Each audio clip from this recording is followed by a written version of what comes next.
And you may be seated. All right, we're continuing our study today in 2 Samuel chapter 5. Today we're going to be looking at verses 17 all the way through 25. Now, I don't know what you guys are exactly absorbing from this, our journey through 2 Samuel today and previous to now, but I do want to kind of give you a big picture application overview. Now, what do we see as a general rule for what we've looked at? We see, guys, the faithfulness of God. That when God places His calling upon a people, that this is not something that He's just going to go, I wash my hands of these people. What did we just sing? Great is thy faithfulness. And yet, oftentimes, it becomes so easy to walk in defeat as we look at the ashes that surround us in our own lives. You know, we've been going through this study of heaven on Wednesday nights, Randy Alcorn's work. And one of the things that it has reminded me of, I was familiar with the material already, but one of the things that it has reminded me of is what a great hope that we have in heaven. We have a great hope in what is to come. And if you don't understand what the Bible says about what to expect, man, it's very easy to walk through life and just feel like, I don't know about this world around me. I feel like I'm quote unquote not of this world, and yet I'm not prepared for the world to come. And so then, am I dejected? Am I alone? Am I cut off from even existence? And guys, I'm here to tell you that God is faithful. If you take nothing else from what you hear today, I can't believe you played that song. This is a perfect lead-in to what I'm talking about. It's of the Spirit. Guys, God is faithful. And if He places a calling on you personally, if He places a calling on this church, guys, He's going to follow through with that faithful calling that He has upon us.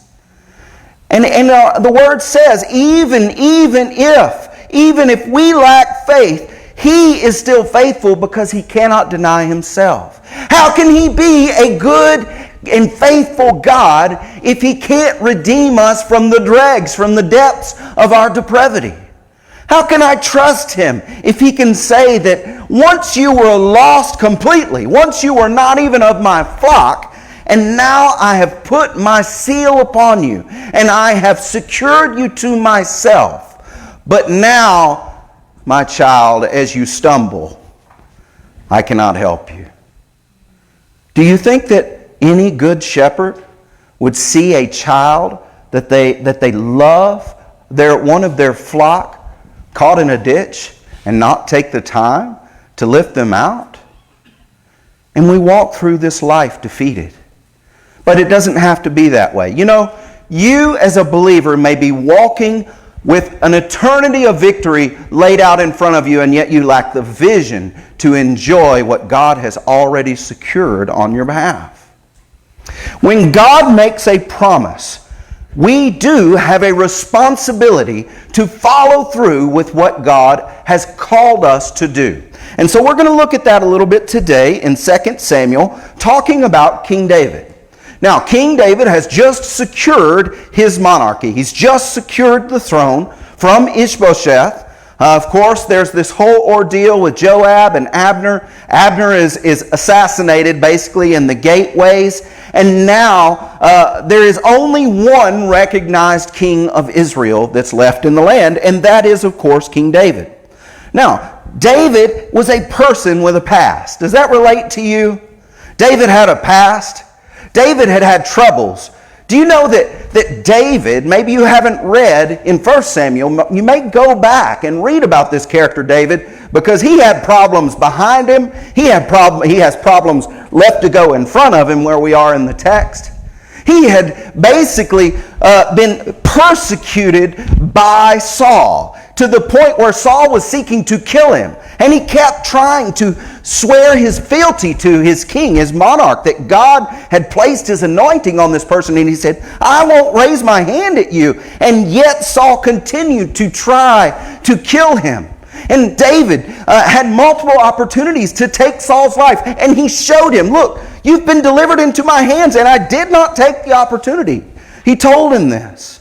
And yet Saul continued to hate him. And after a while, it began to wear on David, this faithful man of God. It began to wear on David. And David began to see himself on the outside of his own people looking in, to the point where he even began to walk with and live among the Philistines. Now I want you to think about the Philistines for just a moment.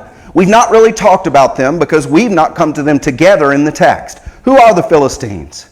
Well, the Philistines are the ancient historical enemy of the people of God. How much are they the historical enemy of the people of God? Some of you may hear the term Palestine today a lot in the news, right? Palestine, we talk about the two-state solution in Palestine. Where does the name Palestine come from? Is it from the ancient Philistine? You can hear it in the name, right? Philistine, Palestine. Is it from this? Is this the ancient people who inhabited the land? No, it's not actually. This is from the 2nd century AD. So this is about 1800 years ago, when Rome finally had enough with these Jews after the Bar Kokhba rebellion in 131 AD. They kicked everybody out. They said, you guys got to go. You got to get out of here, okay? Matter of fact, they kicked them out. They destroyed the temple. They built another temple on the Temple Mount to defile it so that the Jews would never want to come back. And they renamed the land from Judea, which is what it was called previously.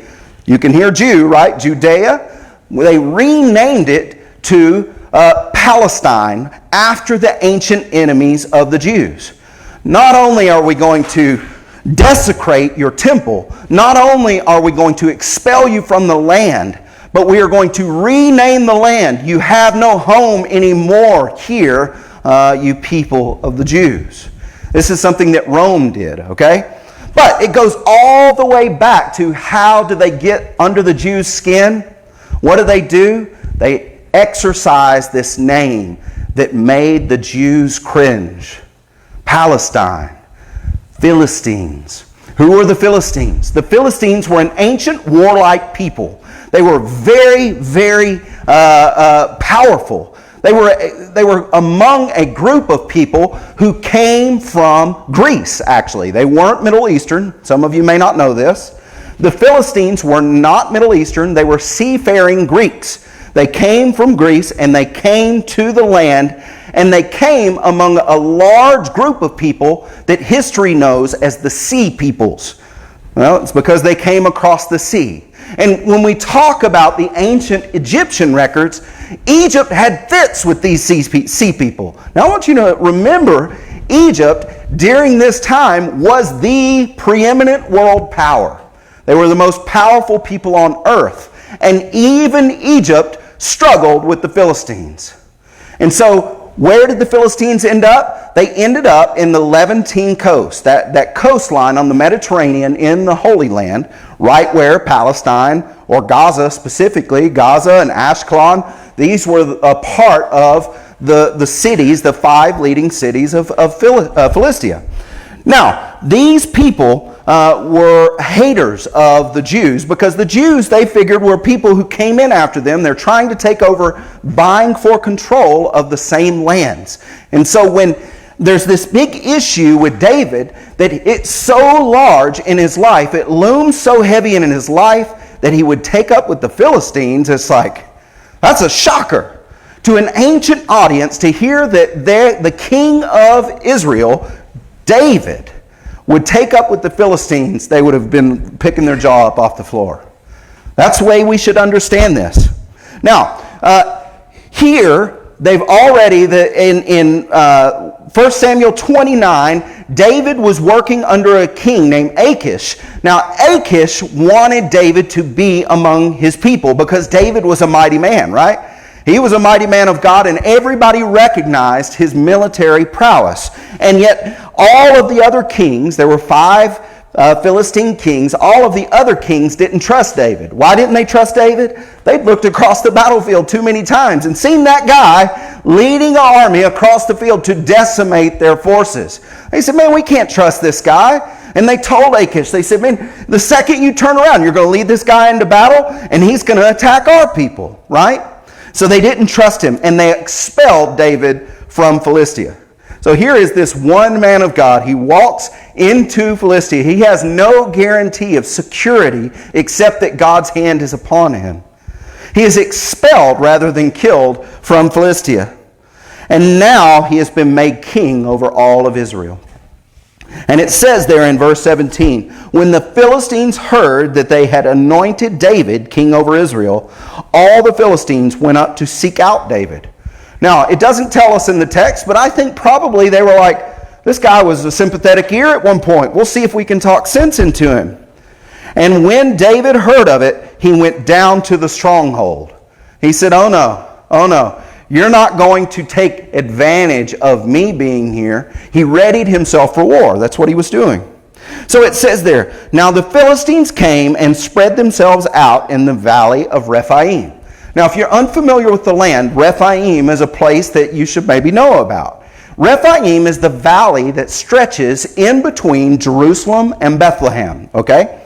So this valley roadway that stretches in between these two very prominent, at least in David's life, very prominent cities, this is the valley that they set up. What do you think? What kind of message are they trying to send when they set up in Rephaim?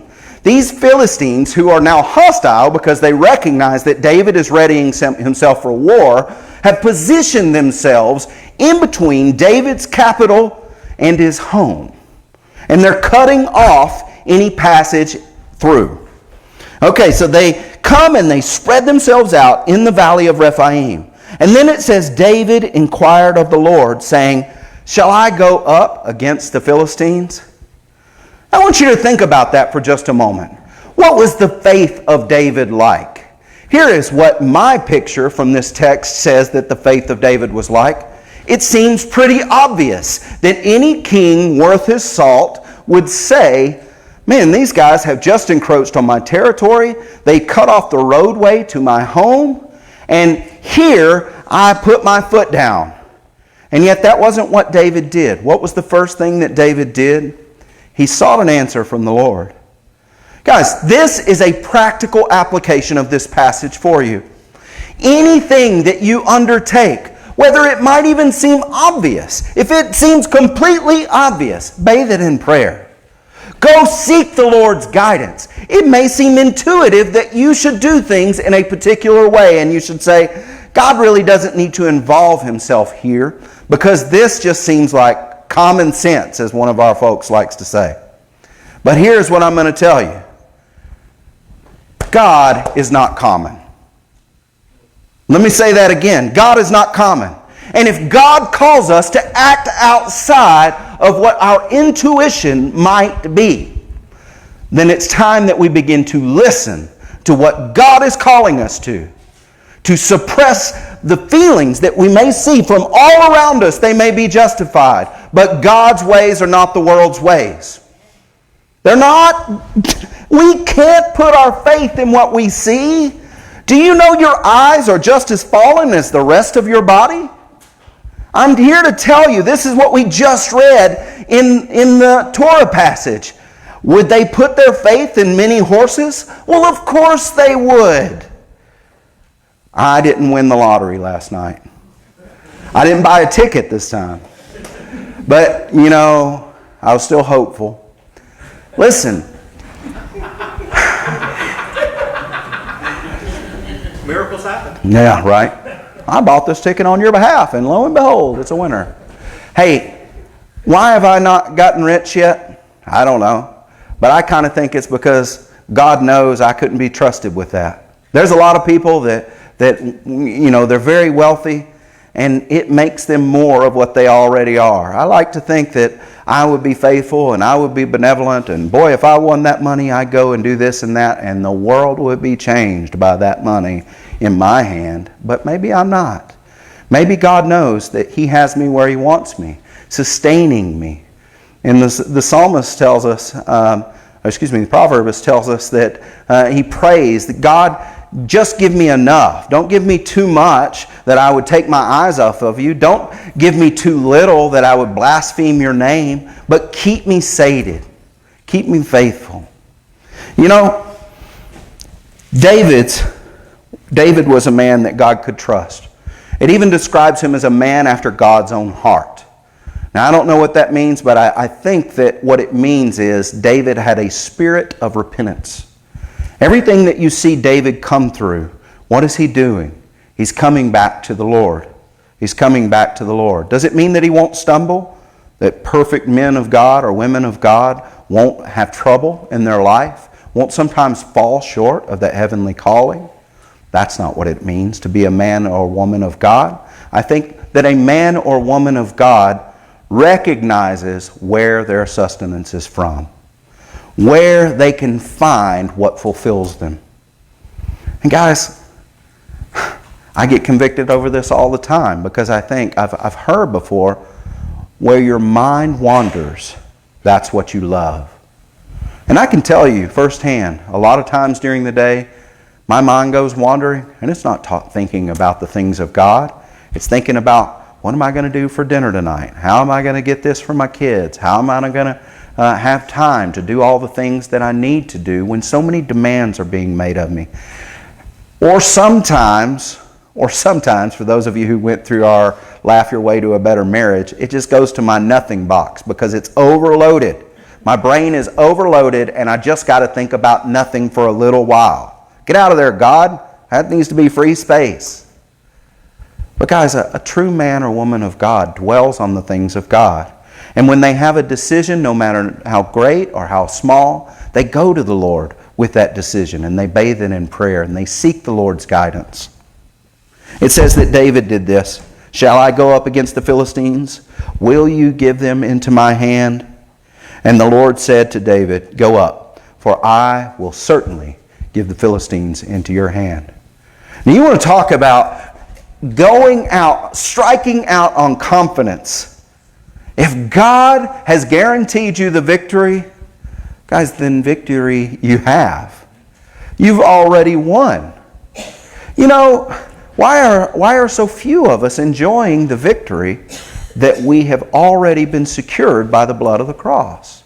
Why? Why is it that we allow the world and Satan and even our own pessimistic hearts to rob us of the joy that God can give us? There is no circumstance in your life that can deprive you of what God has given us. This is why it's called a fruit of the Spirit, that joy would be among the fruits of the Spirit, is because joy should be natural to us. Now, I can have an orchard, though, and I can not harvest. Do you know that? That's a lot of people's position. They've got an orchard in their backyard, and they're complaining about starving. Lord, we're starving, and we hate this bread that you give us. Does that sound familiar? It should. We went through that passage not too long ago.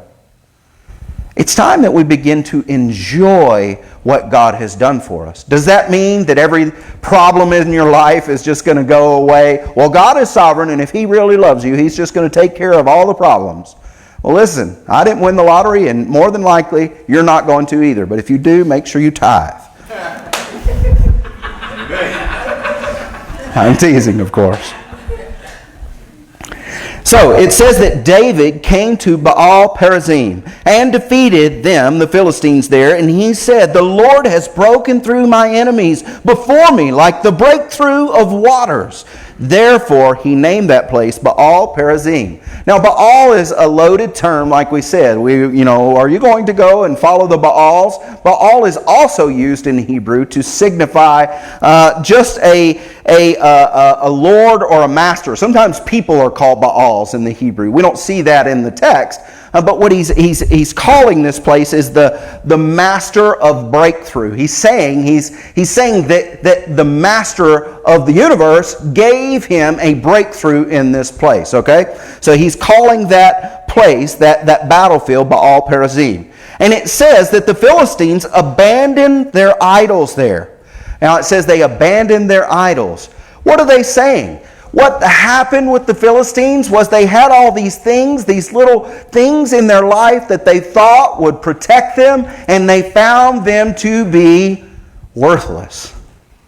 Now, you may not have an idol in your pocket right now. I have a friend that we excavate with. She's Hindu, and she says that her parents have brought her up in the Hindu faith, but she doesn't really believe it. And she says her mom's always buying her idols, and she's got these idols, and then she's supposed to take the idols into the temple, but she doesn't want to carry the idols, and she goes, so I leave them at home, and then we get to the temple, and Mom says, well, why you leave your idols? Now I have to buy you new gods. I bought you gods already, now I have to buy you new gods.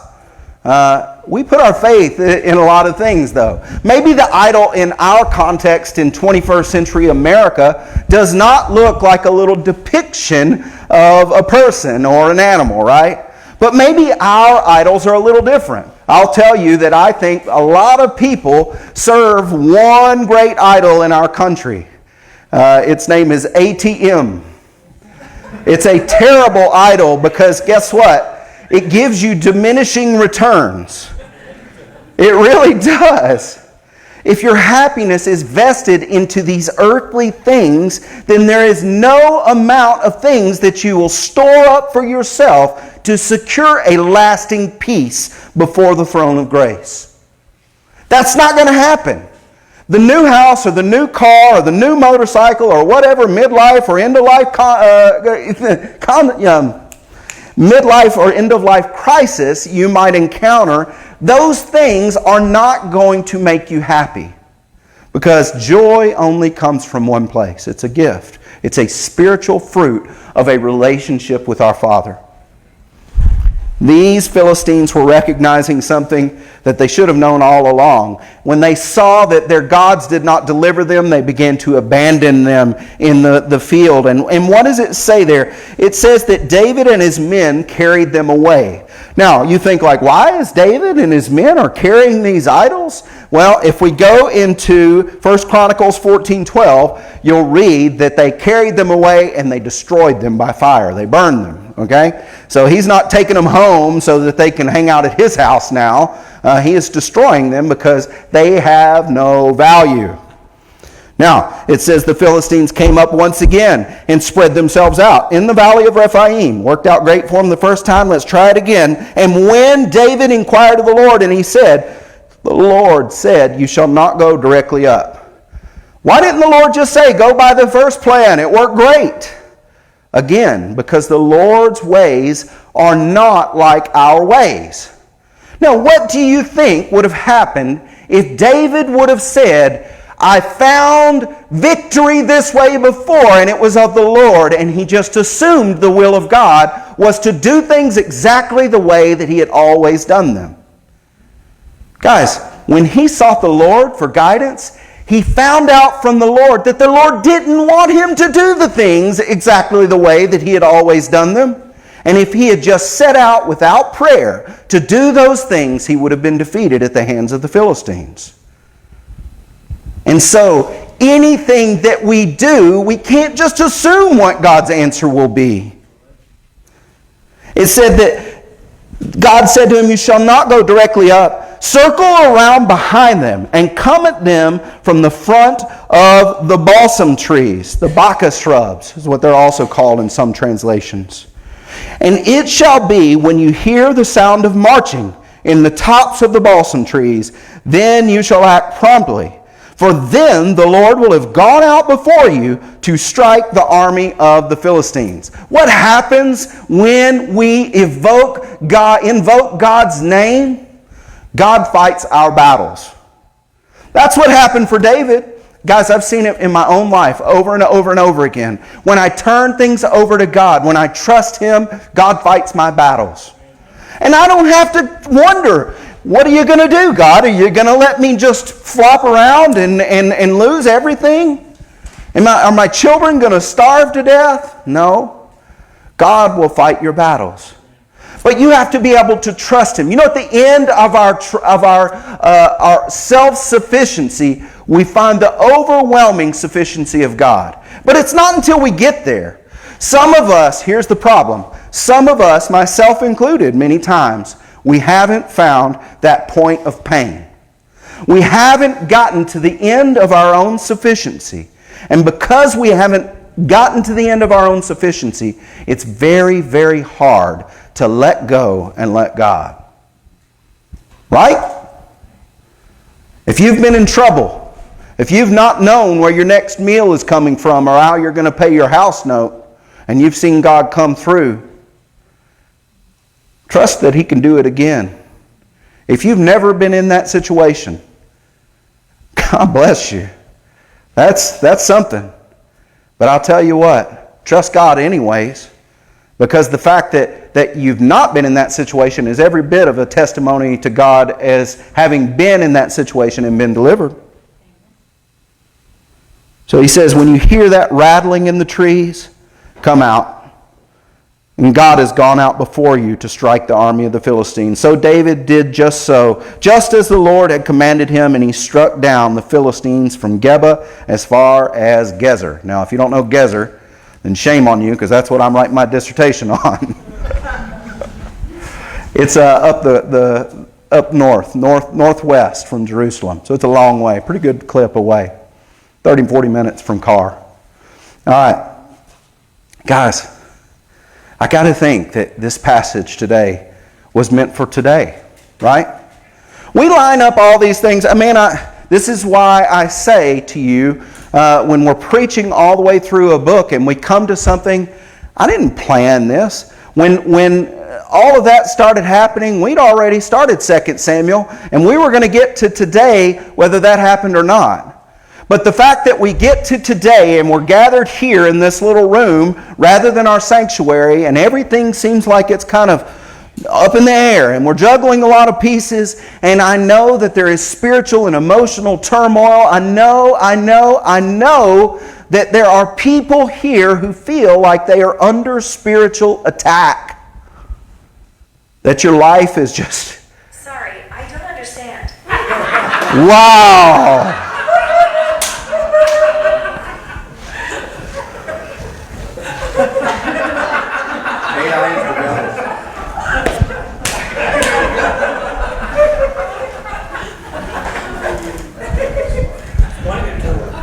Man, you can't make this up, right?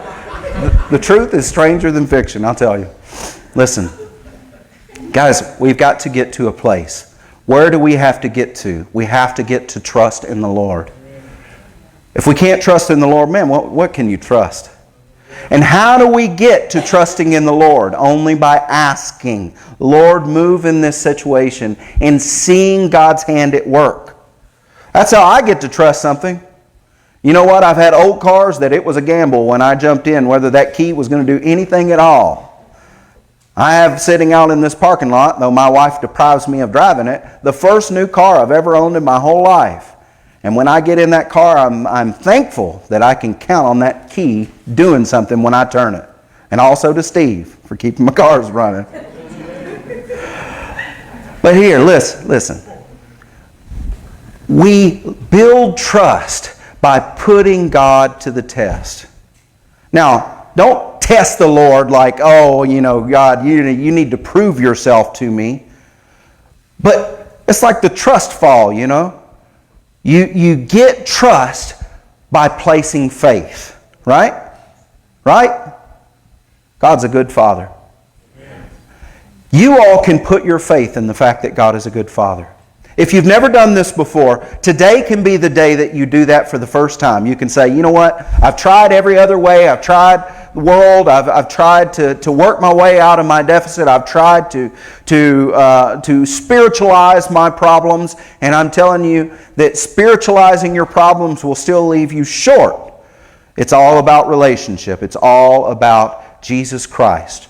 Today, you can begin to build a relationship, if you've never have, with the Lord and Savior Jesus Christ. And it all begins with just turning yourself over to Him. He says, if you believe in your heart and confess with your mouth, then you will be saved. You can do that up here, you can do that here, you can do it wherever you are. But let somebody know where you are on your faith walk. Because, listen up, you need people to walk this road with you. That's why church is so important. We were talking a little heated this morning about what church is, and I'm here to tell you that church is the place that you come to meet among people who struggle also, but who can tell you about the times they've been able to lean on God, and He has been faithful to carry them.